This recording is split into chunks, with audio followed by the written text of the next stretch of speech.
এক বেদুবা আসছে, একজন প্রেগনেন্ট মহিলাকে নিয়ে এক বেদুইন আসছে, সে ওমরের কাছে কিছু চায়।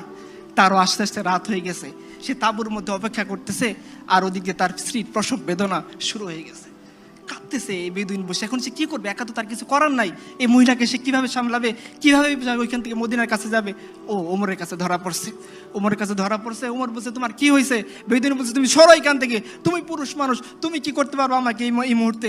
ওমর বলতেছেন, বলোই না তোমার কি হয়েছে। বলছে, দেখো আমি আমিরুল মুমিনিন ওমরের সাথে দেখা করতে আসছিলাম, আর পথের মধ্যে আমার স্ত্রী ছিল প্রেগনেন্ট, সে এসে এই অবস্থায় পড়ে গেছে, এখন তার বাচ্চা হবে, আমি পুরুষ মানুষ, এই মহিলাকে নিয়ে এখন কি করব, চিন্তায় পড়ে আছি।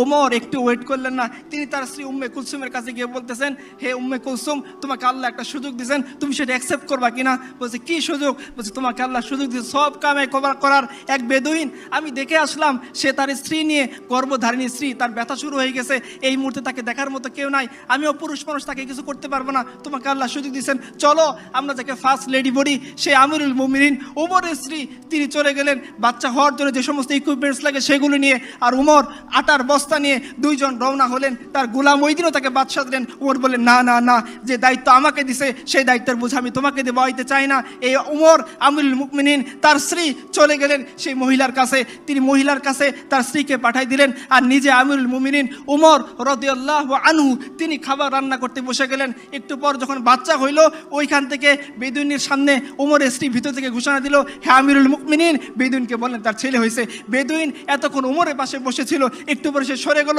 উমর বলছে, না না, তুমি সরো না, তুমি যে আর্গুমেন্ট নিয়ে উমরের কাছে আসছিলা, হতভাগা উমর তোমার সামনে তুমি যা কিছু বলতে চাও এখন বলো, কি আমাদের দিন উমরকে তুমি অপরাধী সাব্যস্ত করো না।